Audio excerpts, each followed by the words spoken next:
I've been meaning to make this video for a while now, but this is in a way so much more labor intensive than just me showing a bag that I already own, like putting things in it and pulling things out of it or waltzing around in front of a mirror or even just sitting around and talking about bags that I currently love or that I currently hate or that I love to hate or that I hate to love. Like content like this for me just requires a little bit more brain power, which I tend to lack by the time I decide to sit down and film and edit over the weekends after a full week of teaching and researching. But Winning Chic, another luxury YouTuber, I'll have her channel linked down below. Check her out. She brought up a really interesting topic about what it means to be both an academic and a luxe lover. And it was just such a compelling topic that I figured, yes, let's do the dang thing. Let's sit down and let's chat about it. So thank you so much to Winning Chic for the idea. Also, I hope this video comes off as slightly more conversational and not so much rambly, just because I really don't have any major points to drive home. So I just want to chat and I hope you're down with that. So let's jump into it. Hello and welcome to A Briefcase of Luxury, a place where we love to chat about all things related to life, learning, and luxury. If you are new, welcome, and if you've been around before, then welcome back. I always preface my videos by telling y'all that I'm a business professor by day and a luxe lover by night, and being an academic is one of those types of career that most people don't just up and walk away from if they are given the choice to stay. It's a lifelong career, hence I don't think there will ever come a day where you will see me quit to become like a full-time content creator, for instance, or anything else for that matter. I've spent way too much time, money, and energy to walk away from this career field, which is so specialized. In a weird way, being on YouTube, sharing my journey towards more mindful consumption, has been beneficial to my day job. And on that note, I also want to say thank you all so much for the support here on YouTube. I have honestly been blown away by the number of people who have chosen to watch my videos, to leave comments. In the past, I was always much more of a silent YouTube consumer. I had never considered posting my own content, let alone revealing the very vulnerable highs and lows related to my, at times, unhealthy love and appreciation for designer handbags. To be honest, I partly started this channel to one up my students. Okay, that's not the right expression. But in my classes, in addition to what I feel what my students should know about business strategy from a more theoretical and managerial standpoint, I'm constantly weaving in topics that I am passionate about because I want all of my students to be successful in life. I want them to thrive and to find meaning. So for instance, I'm always preaching about the power of personal finance.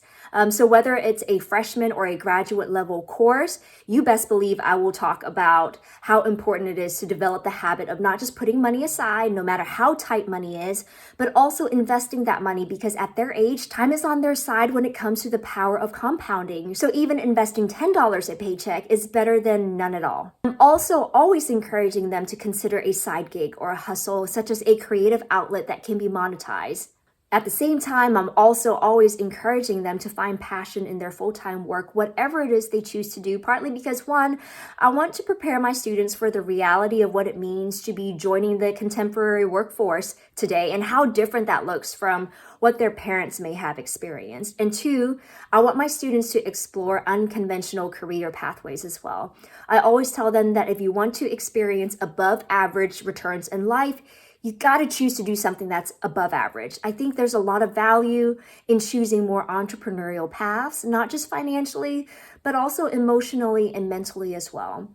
And so when my students start to complain saying, this is too hard, or I don't have the time to do the extra stuff, life is already busy as is, right? This is a way for me to point to myself to say, hey, if this old gal can get monetized on YouTube as a side gig, so to speak, then by golly, so can you. So thank you all so much for joining me as I turn my YouTube journey into teachable moments for the classroom as well. Also, I think I finally felt comfortable starting a channel because I don't feel that out of place anymore. So let me explain. I feel like there's a whole headless, faceless YouTube luxury community that has been slowly growing. So for a long time, I could only think of Hello Catwalk City, who posted this style of headless content. And even I remember early on thinking, why make videos if you won't show your face? Like, if you're gonna commit to being on YouTube, then commit to it, you know? But now I totally get it. I don't don't need to see her face to love her content and to appreciate how eloquent she is.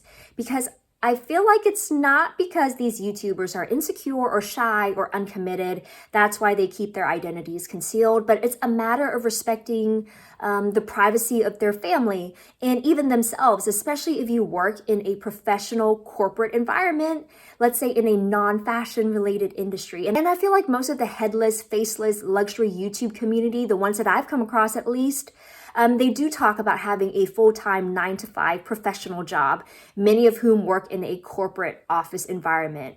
But please don't take it as I'm saying that those who do choose to show their face have a lesser profession. That is absolutely not what I am saying at all. But I can see how for some people in certain lines of work, posting public and easily accessible content like this, where your coworkers or supervisors or clients could potentially stumble on and share amongst themselves, most likely behind your back, I can see how that could potentially negatively impact your work environment in terms of how you are perceived and how your coworkers choose to interact with you in the future. I can only imagine conversations behind your back like, oh my goodness, you won't believe who I found on YouTube, etc. And before you know it, coworkers and even supervisors as well are huddled around a corner watching your videos, for better or for worse, without you even knowing it. So I mean, choosing to use luxury bags at work may be bad enough, but then posting about luxury unboxings and bag collections, I can definitely see why it's safer just to keep your identity hidden.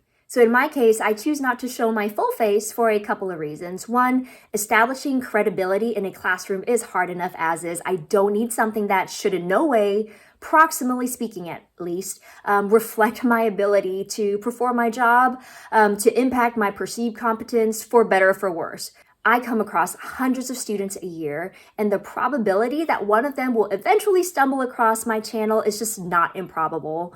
And I know how news can spread, especially on channels that I am not aware of. I literally cannot keep up with all the platforms kids are using these days. But yeah, for better or for worse, I don't need them to talk about me any more than they probably already do, again, for better or for worse.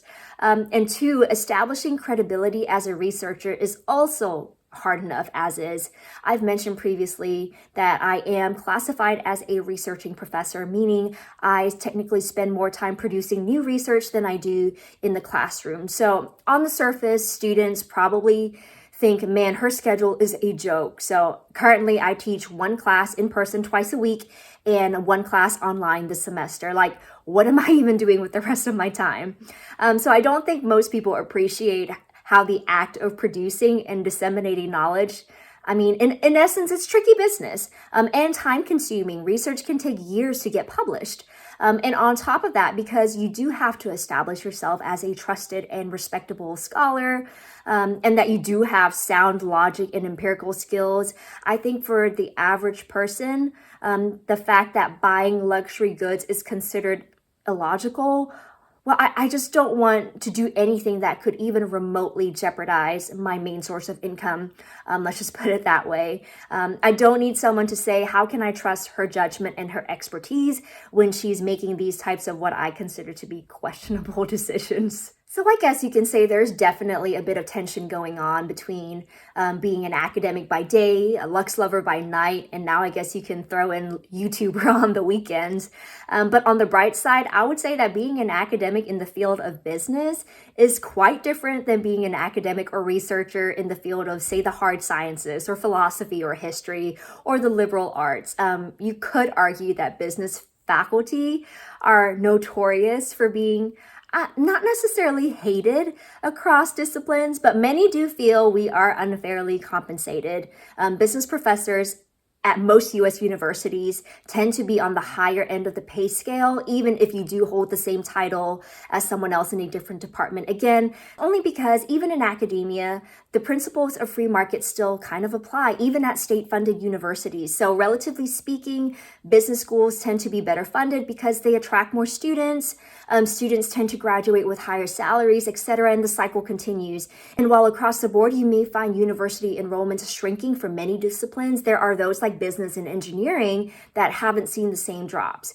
I mean, we see entire departments related to English and the humanities and the liberal arts being eliminated across universities. But I have a feeling business departments are probably going to be the last to fall. And so, yeah, even among faculty, I've definitely gotten a few snarky comments from faculty outside of the business schools that have voiced their opinions of business faculty and what we do and what we research.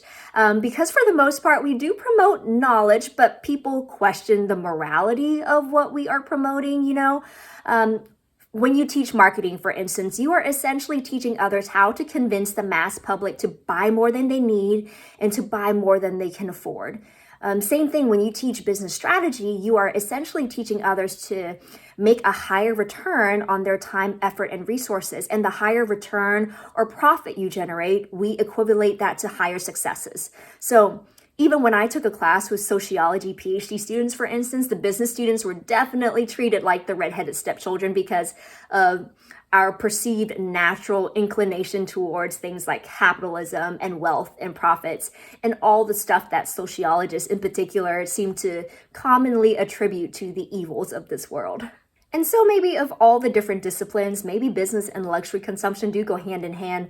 Unless you were studying fashion, then I guess that makes sense as well. But fashion professors here in the US are typically they're paid abysmally. Let's just put it that way. So yeah, their appreciation for designer fashion houses may be there, but their ability to acquire items, not so much, which is partly why I have a PhD in business and not in fashion. Now, shifting to another topic, while I am uncomfortable showing my face on YouTube, on the off chance that I am recognized by students or colleagues or clients, since I do consulting work through the university as well, I am 100% okay using designer bags at work. Go figure. I'm also okay wearing designer belts, jewelry, shoes, ready to wear, etc.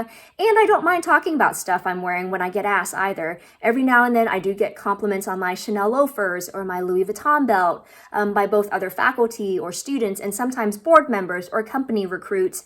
I think it's because in a weird way, I feel safe using these items at work for two main reasons. One, pay scales are fairly transparent in public universities. So it's not like people are speculating like, oh man, how is she able to afford this stuff? They can do the math. If anything, any judgment would be more along the lines of she could put her money to better use, which I'm not arguing that point. They are probably right. And two, let's just say my most direct colleagues and supervisors, they don't give a flying fart about fashion, and no offense intended. At the same time, I don't think they would be offended. I think it's partly because of my geographic location and the fact that my department is predominantly made up of older men who wear tennis shoes with white socks and khakis and sweater vests, you know. Again, I mean them absolutely no disrespect and no shade, because at the end of the day, I don't care what they dress like. I just care that they are good colleagues and just good people to be around, and they honestly are the best, which is partly one of the reasons why I've chosen to stay at my university instead of always looking for the next big move. The fact that they don't know or don't care about Hermes or Chanel or Dior just makes it so much more convenient for me to use my bags for work. Where it's like my little secret and my slice of sunshine, where I'm the one who gets to admire my bags the most when I'm working in my office by myself. But granted, not all business professors are like that either. I know of plenty that are just, they are everything I want to be when I grow up. They're just not at the university I'm currently at. I've had mentors with bags and fashion styles that were just to die for. They were always fabulous, and I still aspire to be like them, both in terms of being respected in academia and just fashionably fabulous at the same time. And it always makes me giggle because our conferences typically take place in amazing locations, and I guarantee you, if there's luxury shopping around, I'm bound to run into at least a couple of other business academics sneaking out to do some shopping like me between sessions. So I think I've rambled on long enough, so I'll just wrap it up here. That being said, I'm always looking for fun ways to incorporate my day job into my videos. I know that type of work-related content is touch and go, but if there's anything you're ever curious about, please let me know down in the comments. I'm also considering making videos related to, let's say, peer review articles that I've come across, especially those that discuss luxury in the workplace, what current research has to say about it, or maybe even to do some case studies on some of our favorite fashion houses. If content like that is something you are interested in seeing in the future, then please let me know. Also, let me know about your personal experiences when it comes to using luxury at work, or even if you have a YouTube channel. I'd love to hear your thoughts about what it's like to be part of the luxury YouTube community and how it impacts your professional work image. Thanks so much for watching, and if you enjoyed this video, please don't forget to like, subscribe, and hit that notification bell, and I'll catch up with you next time.